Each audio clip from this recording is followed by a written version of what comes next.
When many people think the word Yu-Gi-Oh!, the first thing that comes to mind is the iconic boss monsters of the original anime series. None more iconic than the Blue Eyes White Dragon. Even fans, people outside of the Yu-Gi-Oh! Community, almost everyone knows at least this name. The Blue Eyes White Dragon sent ripples across the entire anime community and beyond. So many people would recognize this name, this card, even those who haven't looked at the series or the game in decades. So this is exactly what we're going to be talking about today. This is a relatively similar Blue Eyes list to our last one. I'll be perfectly honest, this deck is just a ton of fun.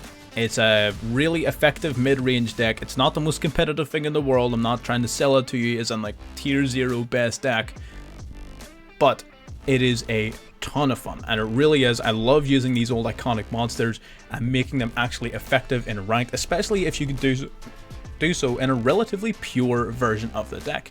So the only real additions we're making to this is DPE, which I sort of think you have to play DPE.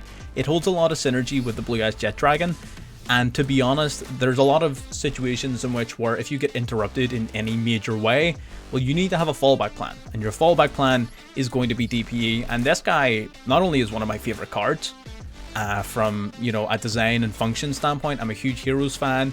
I love this card so much. I actually have it in my real sort of TCG deck that I'm building at the moment. The Phoenix Enforcer is amazing, so being able to play it in a deck like this is just all the more fun. So yeah, this is the deck list we're going to be going in with. We're going to talk about it more at the end. It is one we've covered before, so it's not necessarily going to be a super in-depth profile, but we are going to talk about the actual deck list at the end of the video, so if you want to see that, stay tuned. Do watch the gameplay just so you can see a few of the interactions between Blue Eyes and other sort of big decks in the meta, as well as different sort of plays you can do to take advantage of different situations. With that being said, if you like what you're seeing and you want to see anything more like this, you want to see us talk about any sort of big bad meta decks, if you want to see us talk about anime style decks or anything else that you might sort of consider fun or exciting, then feel free to leave a comment down below saying what you would like to see, and subscribe to the channel. You know, why not? It doesn't cost you anything, and it does help me out. Every little bit of interaction helps while we're building up to our goal of 1,000 subscribers. So if you haven't subscribed already and you are watching, do your boy a favor, you know? It doesn't cost you anything. And with that, let's get into game number 1.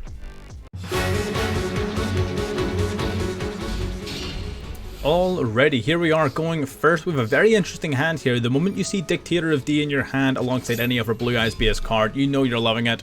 You can summon this guy out to the field by sending a Blue Eyes White Dragon from your deck to the graveyard. Then you can revive a Blue Eyes White Dragon by sending a Blue Eyes related card from your hand to the graveyard as well. So we get to summon out the Blue Eyes White Dragon frame 1.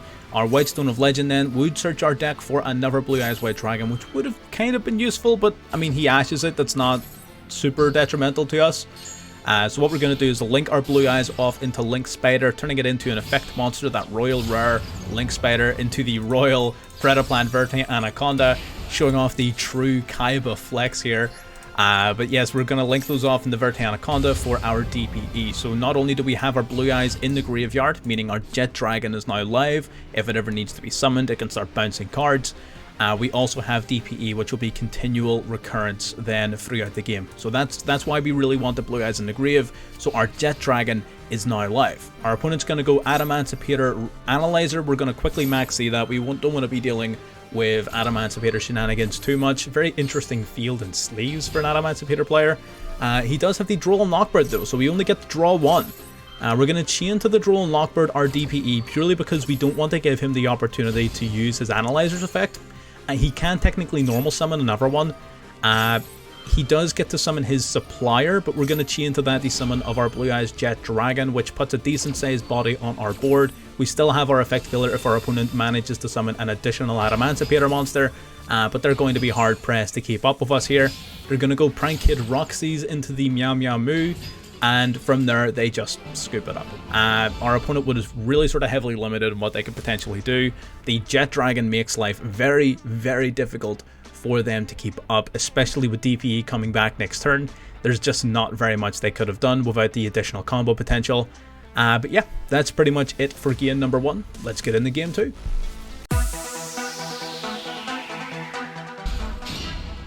Of course, now it wouldn't be a Blue Eyes video if I didn't show at least one game where Brick Eyes White Dragon itself showed up. We're going to try ditching one of them to the graveyard to use our Melody. We're going to quickly try and negate that Ash Blossom using Crossout Designator. That's the last thing we want, otherwise we immediately lose. So we're going to get to search our deck here for two of our big Blue Eyes monsters. We're going to get our alternative White Dragon and our Jet Dragon. Our alternative White Dragon at the very least is going to give us a summon this turn. We're going to normal summon Ash and use it alongside our alternative dragon to go into Verte Anaconda. I do believe we get negated here. I could be wrong.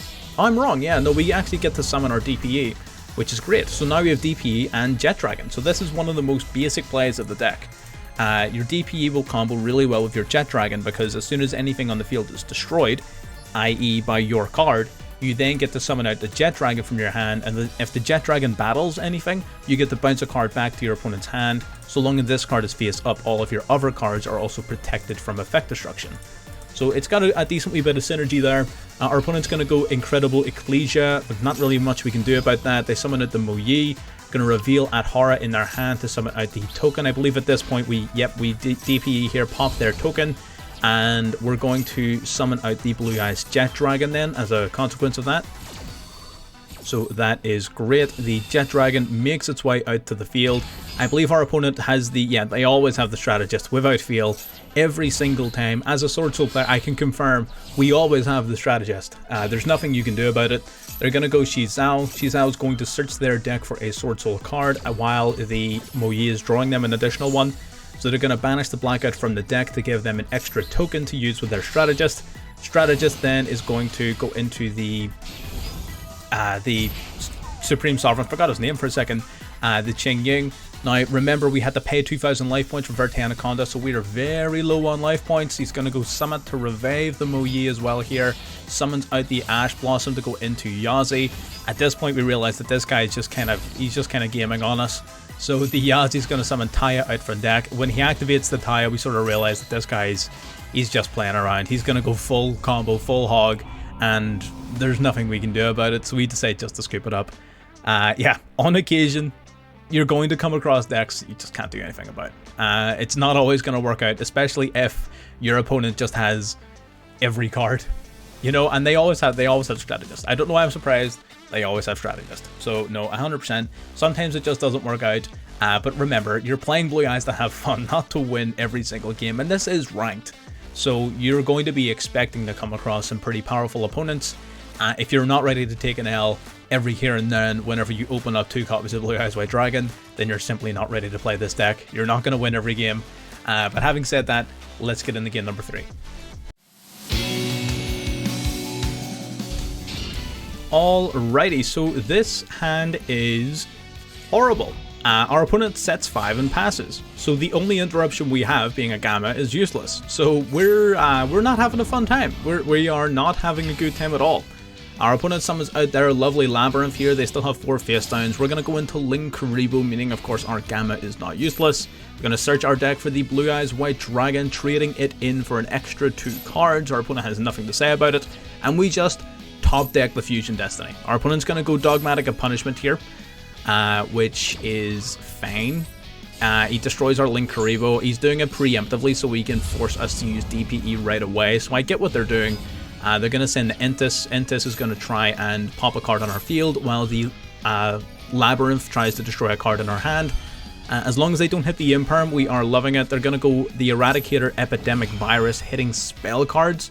So they're going to ditch the additional 2 copies of Trade-In from our hand, which is, you know, detrimental, of course, but it's fine.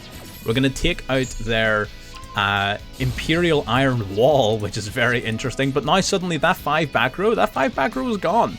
Yes, we can't play spell cards anymore, but we have DPE. That's a huge thing against the trap-based strategy. That's one of the biggest reasons we insist so much on playing it. Our opponent draws, and they instantly scoop it up. And there's a reason, like, that's not just like a fluke or anything like that.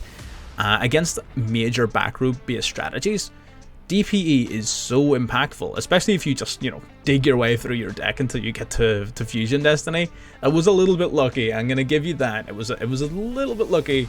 That's what happens when you believe in the heart of the cards.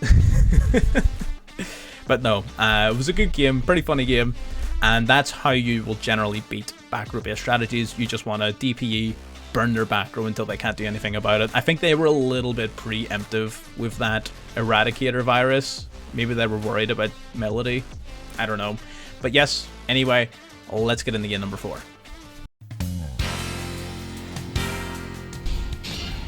Already our third and fourth and final game. I always say third for some reason.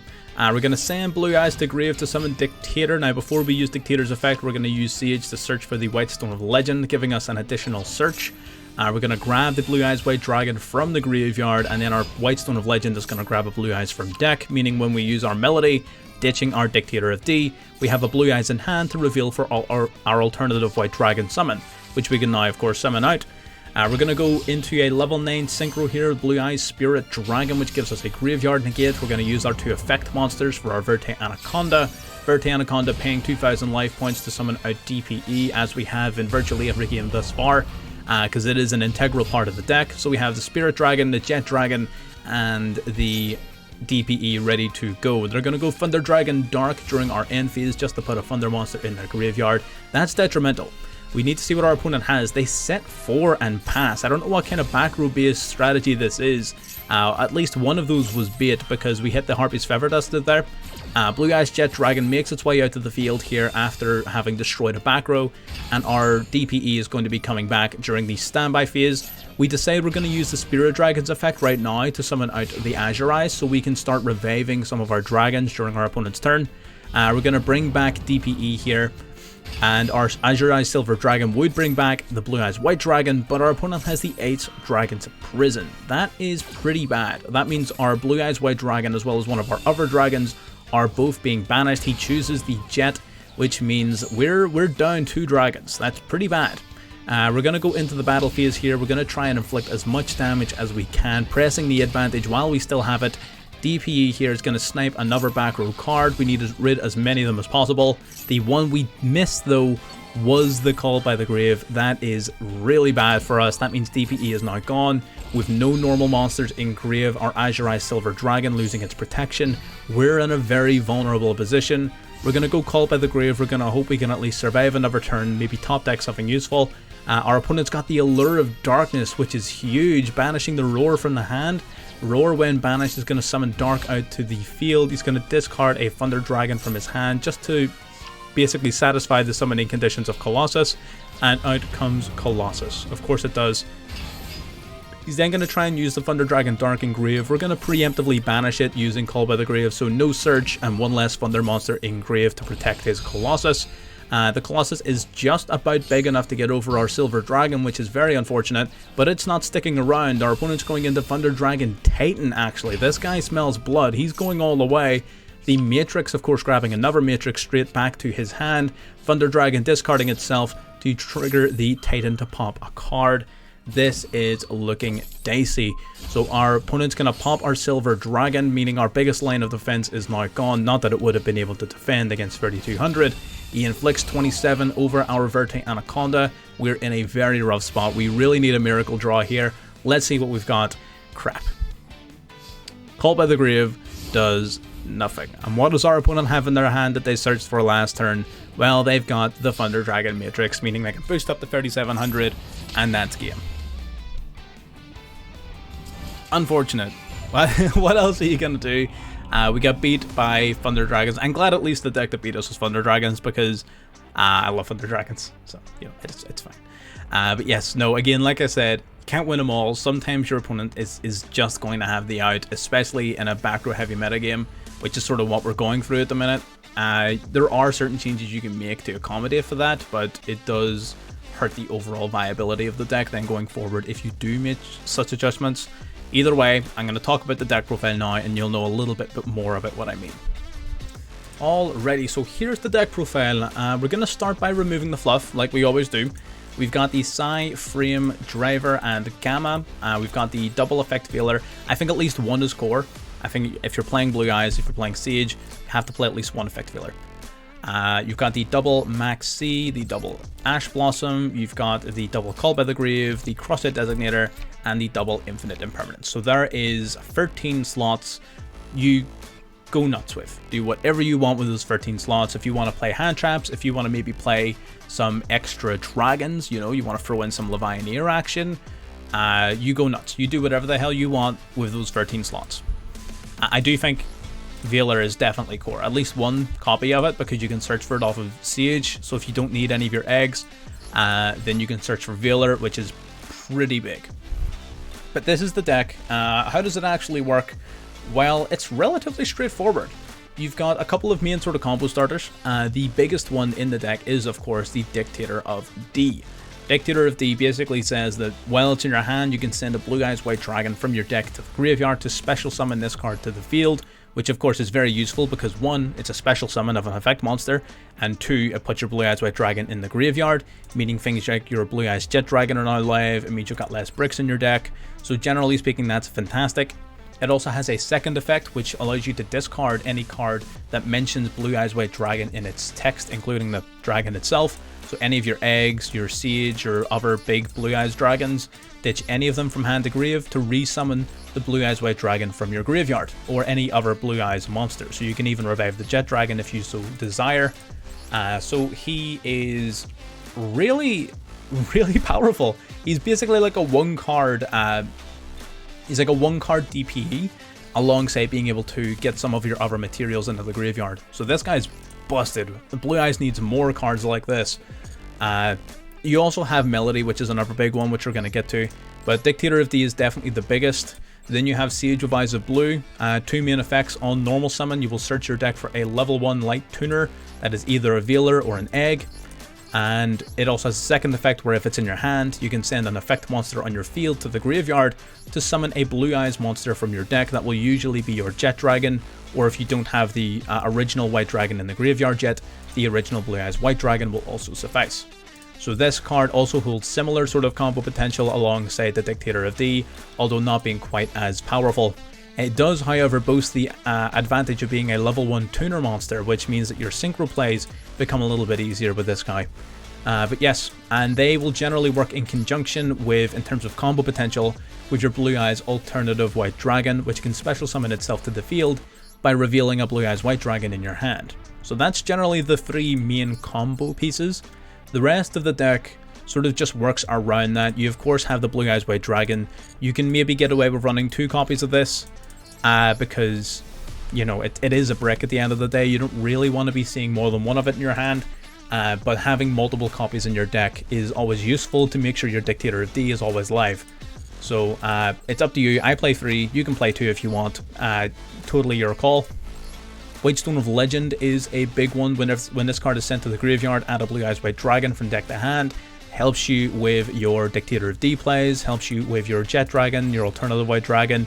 It just generates advantage. It's hard to go wrong having an extra monster in your hand. Effect Veiler is Effect Veiler. Negate an opponent's monster during their turn. Pretty great. The Whitestone of Ancients is a little bit more interesting. It will, during the end phase of the turn it's sent to the graveyard, it will summon a Blue Eyes monster from your deck.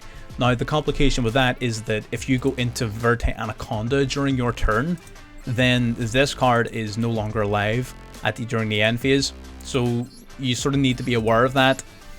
Secondary to that is you can also banish this card from your graveyard to add one of your Blue Eyes monsters from your grave back to your hand. So it does still hold value. In fact, that banishment and returning effect is really good if you want to recycle your alternative White Dragon. So do bear that in mind. It does have a multitude of effects, which is always great. And again, these eggs are all level 1 tuners, so they can be searched off of Siege, and they can also be used for synchro summons. And lastly then, that we haven't talked about, is the Blue Eyes Jet Dragon, which is your sort of main deck boss monster in that it protects all of your cards from destruction. As long as this card is face up, all of your other cards can't be destroyed by card effects, and if it battles an opponent's monster, you can return a card on their field back to their hand. So that's really good at picking apart a board. If you have 2 of it, they protect each other as well, so that means your entire field is immune to destruction. But it's not very often you'll be able to start looping 2 of them on your first turn. So do bear that in mind. It's not always going to be happening, but yes, absolutely. This card is really solid because it protects you from destruction. It protects your cards in general. As well as that, it can also be special summoned from your hand or graveyard every time a card on the field is destroyed once per turn. So if you destroy a card on the field, either you do it or your opponent does it, This guy will be able to resummon himself, which means constant recursion, level 8 for your Exceed plays, level 8 for your Synchro plays. He can be traded in, he can be searched for. Generally speaking, this card is pretty amazing. Dictator of D and the Blue Eyes Jet Dragon really brought a lot to this deck, and a couple more cards like these guys, and Blue Eyes is putting itself back on the map. It's not quite there yet, but it's putting itself back on the map if it gets even 1 or 2 more support cards as powerful as these two. Then getting into our spells, we've got basically just a couple of generic spells. Trade in, ditch a level 8 to search or to basically draw 2 cards, so pretty easy, Pot of Greed. And Melody of the Awakening Dragon, which is even better, discard any card to add 2 dragon monsters with 3000 or more attack and 2500 or less defense from your deck to your hand, which means any 2 of your big dragons.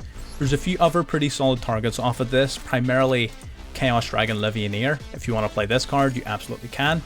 It can be searched off of Melody quite easily, but right now in this version of it, we're just keeping it plain, simple, pure, and fun, so we're just searching for our Blue Eyes cards. And then of course we have Fusion Destiny and our Destiny Heroes for DPE. So that's the main deck, really simple, really straightforward. Anyone can pick this up and play it. If you're playing in lower ranks in particular, this deck will dominate. As soon as you start getting sort of platinum and up, it wanes off a little bit, but it's still definitely very playable and definitely very fun. Getting into the extra deck, this is where all of the gimmicks sort of come to light. We of course have the single copy of DPE and the Verte Anaconda. Mandatory, you must run them if you're running the DPE engine. Then we have our Synchro monsters. You can run more Synchro monsters than this if you want. I just don't really have the patience to. This is most people's typical lineup. The Spirit Dragon, of course, being your level 9, level 1 tuner plus any of your level 8 Blue Eyes. He has a couple of effects. First off, neither player can special summon 2 or more monsters at the same time while this card's face up. That really hinders Pendulum decks in particular. Outside of that, there's a few niche interactions, but it's primarily anti-Pendulum. Then you can, if your opponent activates a card effect in their graveyard, as in the activation occurs in the graveyard, you can use the Spirit Dragon to negate that activation. And lastly, you can tribute this card to special summon a Light Dragon Synchro monster from your extra deck, but it's destroyed during the end phase. So what you'll typically summon is either the Azure Eye Silver Dragon, or if you're playing it, you can summon out the Black Rose Moonlight Dragon, which basically will bounce a card back to your opponent's hand. Given that this card will be destroyed during the end phase, I don't play it personally. I don't think it grants a lot of value going forward, but I can definitely see the implications of it. So 100%, if you want to maybe cut a Cypher Dragon and play this guy, be my guest. So the other one, the Azure Eye Silver Dragon, this is the one that we end up going into. Basically, when it's summoned, it will activate to protect all dragons currently on your field from being targeted by or destroyed by card effects until the end of the next turn, meaning at the end of the turn when this card would normally be destroyed, it is not. It sticks around. Then during your standby phases, it will resurrect a normal monster in your graveyard, which means your Blue Eyes White Dragon is coming back. It's going to continually loop those cards, which is very effective. Its stat line, 2500 beater as well. Generally speaking, it's quite solid. So it comes with that protection, comes with that recursion. Then the Exceed package is definitely the most interesting. Most of it starts off of either Cypher Dragon or Draglubion. Why are we playing 2 Cypher Dragon? That's a very good question. Primarily because in certain situations, Cypher Dragon can actually act as a way to remove additional components from your opponent's board. So if you're going second, right, and your opponent really has a crazy setup and it's very difficult to get rid of, your Cypher Dragon can help you gradually break down your opponent's board. So you summon this guy out using any 2 level 8s, then you can use his effect to steal one of your opponent's monsters. Primarily, you would be looking to steal an effect monster, of course.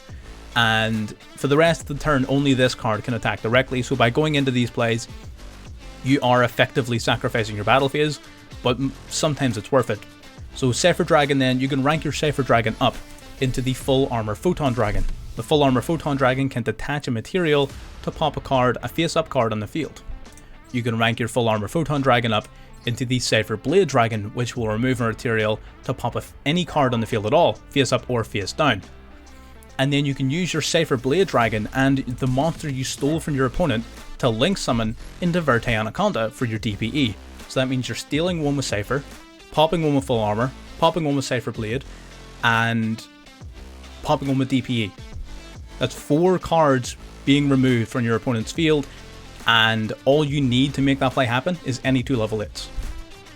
Are you going to do that very often? No, of course not. But it's pretty funny when it happens. So bear that in mind. You don't necessarily need to do the whole armor blade thing. Just stealing an opponent's monster with Cypher and linking off Cypher and their monster in the Verte is also a really solid play. It just depends on what's going on, what you think is going to happen. Having the extra level 8 baseline as well means that you can sort of do both plays effectively. So you can go into another Cypher for your full armor and your blade plays later in the duel if it gets to that point. So that's why I play 2 of them. I don't think 2 is necessary, but it's up to you. We've already sort of talked about these guys indirectly now. And then you have your number monsters. So number 38, Hope Harbinger, Dragon, Titanic Galaxy, what a name. He will basically use a spell negate. While his cards face up, once per turn negate a spell, and you steal it and equip it onto this card as Exceed material, which means no graveyard effects either. You have your number 100 Numeron Dragon. Detach a material and it gains 1000 attack for every rank on the field combined. And then you have your Heart Earth Dragon, which can't be destroyed by battle. Your opponent takes any damage you would have taken if it's battled. And during the end phase of your opponent's turn, any card that was played that turn, a normal summon, special summon set that turn, gets banished, which is pretty nuts. How are you actually making use of those cards? Well, you're using number 97 Draglubion.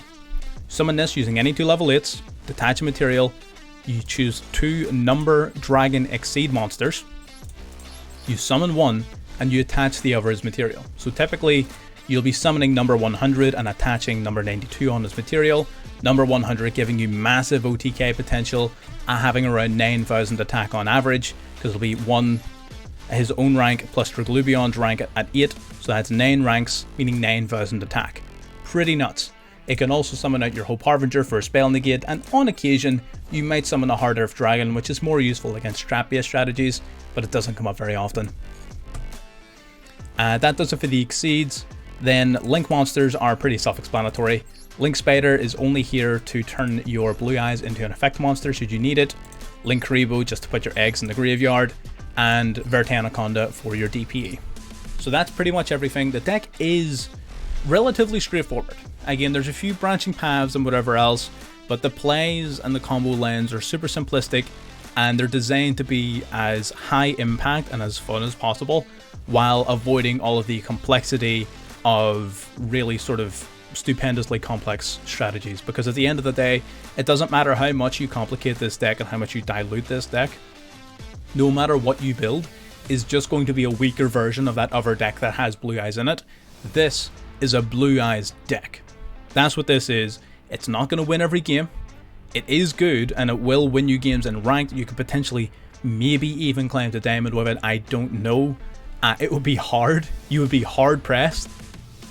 But I imagine it would be possible because the viability is in fact there.